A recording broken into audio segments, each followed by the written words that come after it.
Hello and welcome, Inspired Podcast community. This is your new episode. My name is Caroline, and my today's guest is Judith Virag. You said yes? Yes, you got it. Oh, thank you so much for saying yes to our interview. How are you doing today? I'm doing great. Thank you very much. Wow. And I would love to introduce you to the audience first. Of course, you are an immigrant from Hungary and the founder of Clean Club Calgary, a top residential cleaning company, and Clean IQ, a training platform for the cleaning industry. Known as the architect of growth, you are passionate about helping small businesses thrive by focusing on company culture and customer experience. Your journey from a refugee camp to successful entrepreneur inspires others to build sustainable businesses while prioritizing well-being. Welcome to the Inspired Podcast, Judith Virag. Thank you so much. Oh, this is already inspiring your story. And my first question to you is, how did your early experiences as an immigrant shape your entrepreneurial journey and approach to business? Um, when I came to Canada, I didn't speak any English, so I was thrown right away into high school, and I actually started grade 10 at almost age 18. So that was in itself an experience. Um, what I really bring from my home country is the hard work. All my parents and my grandparents were actually entrepreneurs in communist Hungary. So that was not an easy feat. And I always learned a lot from them. They worked really hard. There's a really big misconception that when you're an entrepreneur, you're just sitting on a beach somewhere and then you're running your company. And that is just not true. It's a 24/7 kind of deal that you get into when you start your business, but there's lots of rewards, and it basically just really shaped me as a person, that I knew that I needed to put in hard work in order to succeed, and I do that every day. Wow, this is so amazing that you pointed it out. It's not sitting on the beach. Most of the people think of entrepreneurs like that because this is the thing they see. They see the results, right? Sometimes when after hard work, let's say, putting 24/7 in it, and then they see the end result. The entrepreneurs are working toward that. And yeah, it's a misperception, you said already. Mhm. Yeah, absolutely. And then, they just maybe see the success, that maybe I'm on holidays or something like that.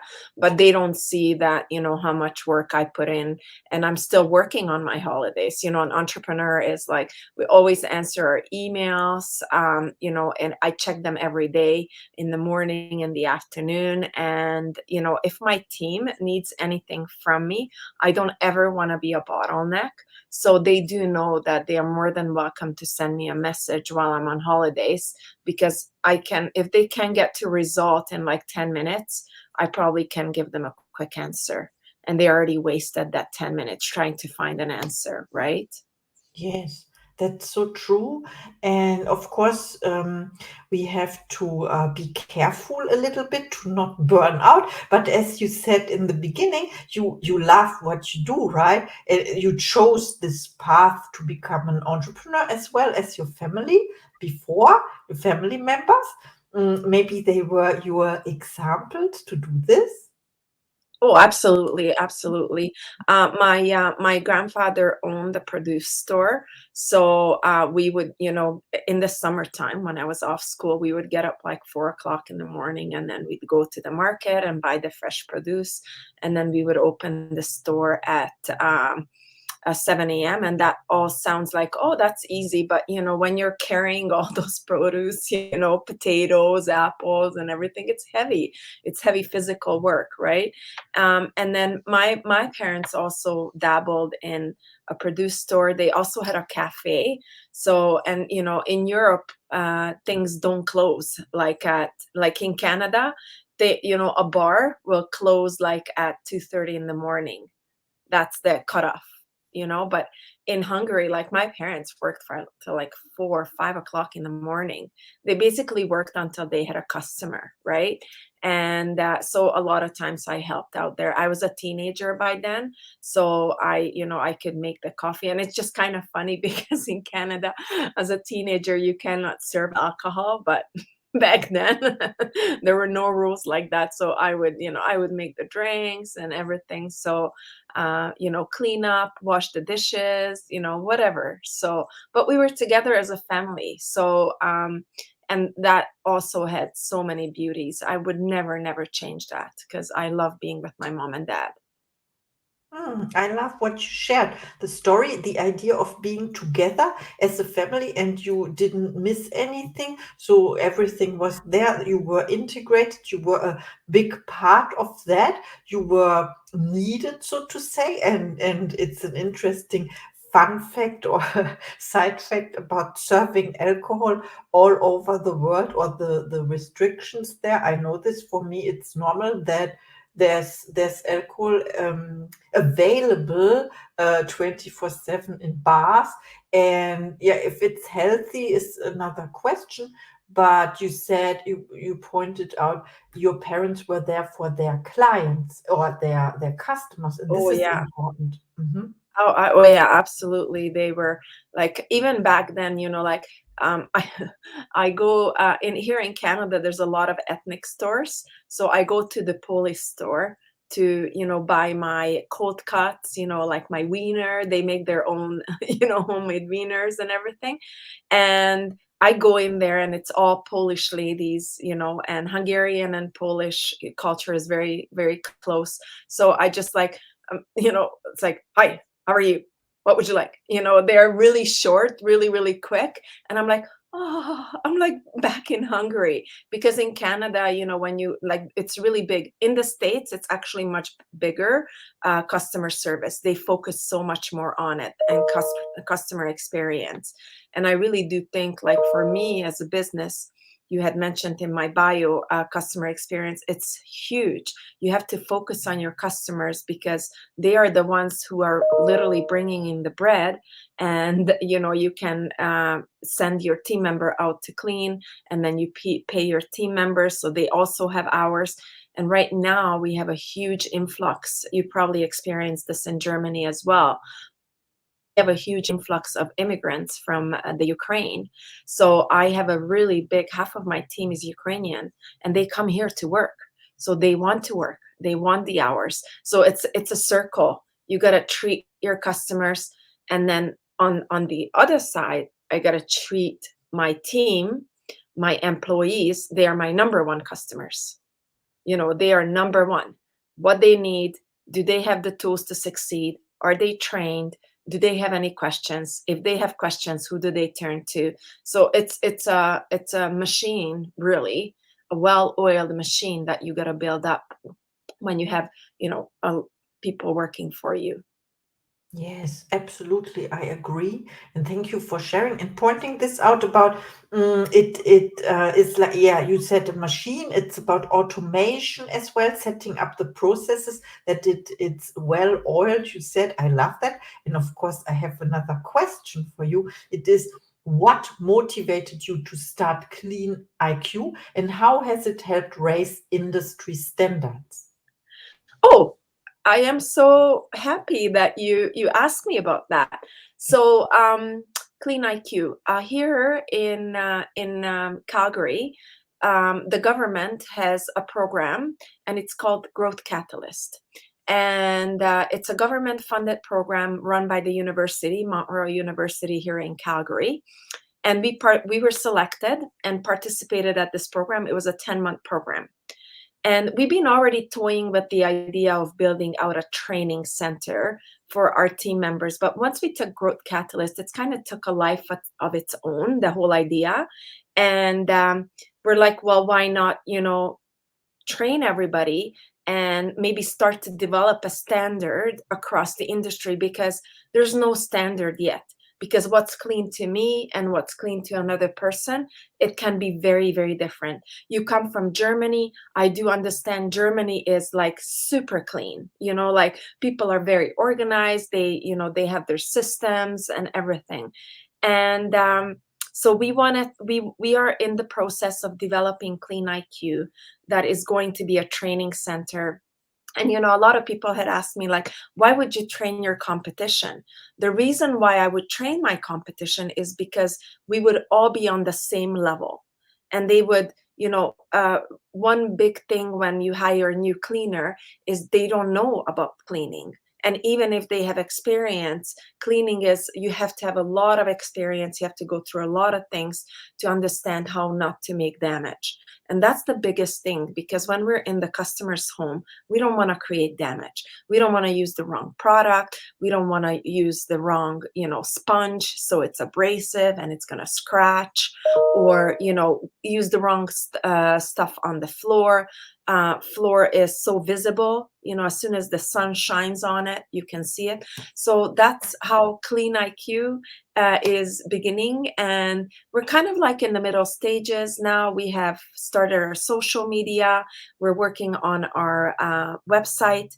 And then, of course, we're working on building out the actual training center. So it's all a lot of work around that. Wow, I just visited your Instagram and your TikTok account as well, and I saw this, what you are sharing. So congratulations, and please, people, follow Judith. She's amazing. Yes, I love what you do, also the program, and I never thought of it that it could be not a problem, but something you can improve in, all the standards about cleaning. Oh, absolutely. Yeah. Everybody should know. And nowadays, what I find is with our customers who have young kids, everybody's so busy that there's no consistency in helping the children to learn about tidiness and cleaning and everything. So I think there's a big market for when these kids actually move out and they have their own place. How do they maintain that? How do they make sure that, everything is tidy? And a lot of people think that being tidy and clean, it's like so overwhelming and there's so much to do. But really, no, it's just small steps every day that they gotta take. Yes, that makes totally sense. When you clean up on a daily basis, then it's not hard work. It's I understand. Only when you wait for it, like half a year or 1 year, you do it twice a year, then it will be a lot and overwhelming. Yes, you Oh, said. yeah. And it really, really factors into mental health. If you don't have a clean space around you, then, it can really bring you down.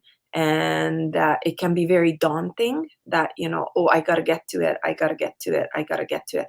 And sometimes people just don't know how. Wow, yes. I always told my son, and now I remember that when I enter his room, and I see his desk, then I always said, like how it looks like on your desk is how it looks like in your head as well. Yes, So clean up or make order. Now I I remember. agree. I agree. I totally, totally agree with you. Yeah. Thank you for reminding me.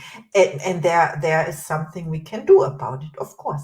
My next question is, how do you balance business growth with maintaining a strong company culture and exceptional customer experience? We are constantly growing, and our growth is never like this. It's always like this. So in our line of business, I have really, really great employees. I don't have enough work. So I have to do my marketing and sales and everything. And then all of a sudden, I don't have enough employees and I have tons of work. So we're always on that. So we have to try to balance that out.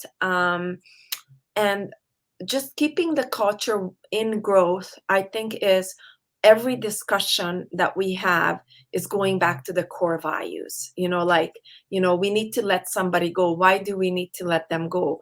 Because maybe they're not exhibiting our core values. They are not being trustworthy. They are not being reliable. they don't show up for work, or they are not being helpful to the team members, and they're just like, okay, I'm just going to wait for you until you load the car, kind of thing. So it's always going back to that. Or reward, like, you are very trustworthy, the client really likes you, they have really embraced you, how can we reward you? Or you're super reliable and you never miss work, we really appreciate that. So every conversation is around the core values, and it's baby steps. I think business owners sometimes forget that they want to implement a goal or an idea, and it's not going to be overnight. And it's like a relationship. You always have to work at it. So we use the EOS system, the entrepreneurial organization system, and we have a weekly meeting.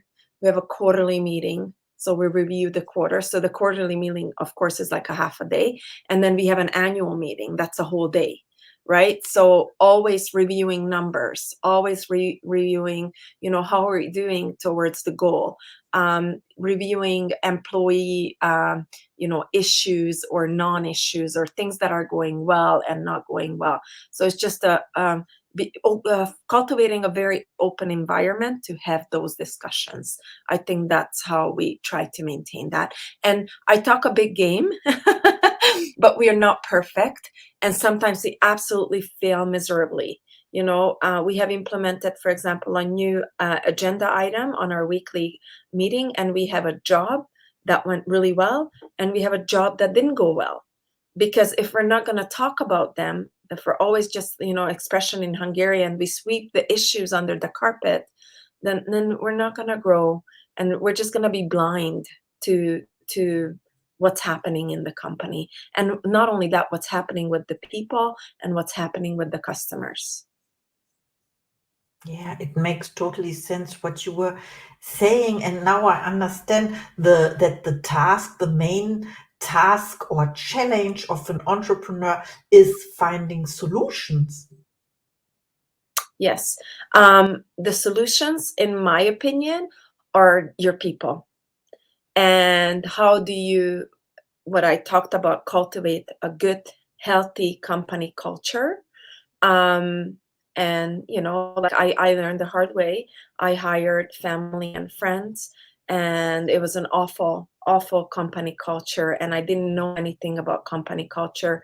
And in 2016, I hired a business coach who helped me through that, and we worked together for 7 years. And then not only that, but like one big thing that seems very small that I implemented is a zero tolerance on gossip. We actually have a policy, zero tolerance on gossip, and we fire for that. So I think when your new people are coming through the door and you go through the policies with them and you say, we do have zero policy for gossip. And if you're caught in that, you might be fired. People know that up front. So we're setting the expectations of, we adore you, we love you, but do not gossip. Come to us, come to the management, and let's solve it together. Yes, I know, and I'm deeply impressed now. I never heard of this before, but it makes totally sense. So that means, yeah, but because the word gossip in itself, you can have different perceptions of the word. But I think what you mean is not talking about people behind their No, backs, yes, or absolutely not. about other people. Mm-hmm. Other people Mm-hmm. and their customers, for example, like you're not allowed to, they actually sign a confidentiality agreement when they start to work with us. Because when a customer hands you the key to their home, that's the biggest trust factor. We're going to go into their sanctuary. So, things happen in there, things, people have babies, people lose babies, people have pets, people lose pets, people get sick, and people work in there. Nowadays, a lot of people work from home, right? So we cannot be having like a discussion like, oh my God, I was at so and so's house and this is what I saw. And that's gossip. That's not appropriate, right? And between each other. Yes, we don't throw people under the bus. And that goes from, let's say a customer calls in with a complaint, and we're never going to say, oh my God, that team member, I can't believe it that they did that, or, because that's already gossip. So what we say, thank you so much for the feedback. I need to investigate. I need to talk to the team member, and I'll be back to you, because I don't ever want to throw my team members under the bus either. And then vice versa, if there's an issue with the customer, because there could be issue with the customer. The customer can be, intoxicated, or the team member does not feel safe in their home. And I have to deal with that. I have to pull my team member. My team member trust goes both ways. Team members have to trust me that I got their back, and we've had some of those situations, really rare, of course, but you have to deal with that, and you have to deal with that right away. If the team member does not feel safe in that environment, we need to pull them.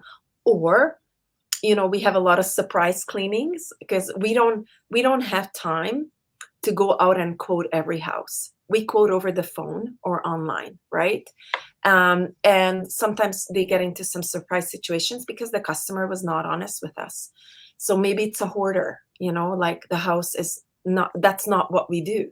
So we have a referral partner who deals with that kind of environment, and we need to pull the team members, and we need to say to the customer, I'm so sorry, because we didn't know this was the state of your house. This is not what we do. This is biohazard cleaning. This is who we deal with. We are more than happy to refer them if you want to give them a call. Wow, So I love you that. have to have your big girl pants every day when you're a business owner. Yeah. Oh, I understand. It's about setting boundaries as well, knowing your standards and then following through with that. So no compromising is what I understand. And I like how you pointed it out that it goes both way. Of course, you don't gossip about your employees, because that way you can, yeah, the trust is gone, right? Yes. Thank you so much. Okay, my last question is about your goals, your intentions, and your next projects. Do you set goals? Yes, you talked about goals and the meetings with your team. Yes. So goals. My biggest goal every day is just keeping it together. When you're an entrepreneur, it's a lot. I'm also a wife. I'm also a daughter. Unfortunately, my husband and I don't have kids, so I don't have that. But if I were a mom, so there's a lot, right? So work-life balance is not only important to me, but it's important that I portray that to my team members, so they understand that they are not required to take work home ever. When we close the door and when you're at home, that's your family time. I will never bother you outside of working hours. So that's one consistent goal. We do have a lot of goals as a company. We have a revenue goal. We have, how many clients we want to sign on per year, how many so reoccurring clients and one-time clients. So reoccurring is like a weekly, bi-weekly, monthly cleaning. And then one-time is like the moving cleaning, just a one-time deep clean or post-renovation clean. So we have all those goals. And then, of course, we have our goal of, always staying above 4.9 Google rating. And then for the team, some of their goals are, they need to stay above 95% customer rating, because customers receive a survey after each clean. And, if they fill it out, it has to be above 95. So yeah, so we have a lot of goals, and we're always working on those. Next project is really the biggest project that you mentioned, is Clean IQ. We're working really hard on that, and just making sure that we communicate with each other about these goals and how do we meet them. And we're really good. We're really good because in the weekly meeting we talk about numbers, of course, quarterly and annually as well when we set the goals again. Um, and then just we have some, minor things. There's a lot of one big goal, and there's a lot of tasks underneath, right? So that's how it works. Oh, yes. Thank you so much for sharing. And when we want to support you, how can we find you? Very easy to find us if you were to Google Clean Club Calgary. We do come up on Google, and we have an Instagram account, we have a Facebook account, and then you mentioned the TikTok account as well. And I am available on LinkedIn. I'm also I have completed my coaching certificate, so I also coach. I've been in this business for 15 years, and I have a very extensive admin background, so I can really help business owners who are new to the game, because there's a lot of things to do. So I'm always just available to help. And my really big passion is newcomers, because I was a refugee, and even though the world has changed, the feelings around leaving your home country and starting a new life have not changed. So I can definitely coach people through some harder moments and harder days. Yeah. Oh, thank you so much for sharing. Yes, this is part of man's history, I would say, this like immigration, moving to other countries, etc. And I like that you offer this as well. And thank you so much for our interview. And now is time for your final thoughts to the audience, please. Final thoughts, I guess. Well, thank you so much for having me on your podcast. I really appreciate it, and thank you for listening to me so intently.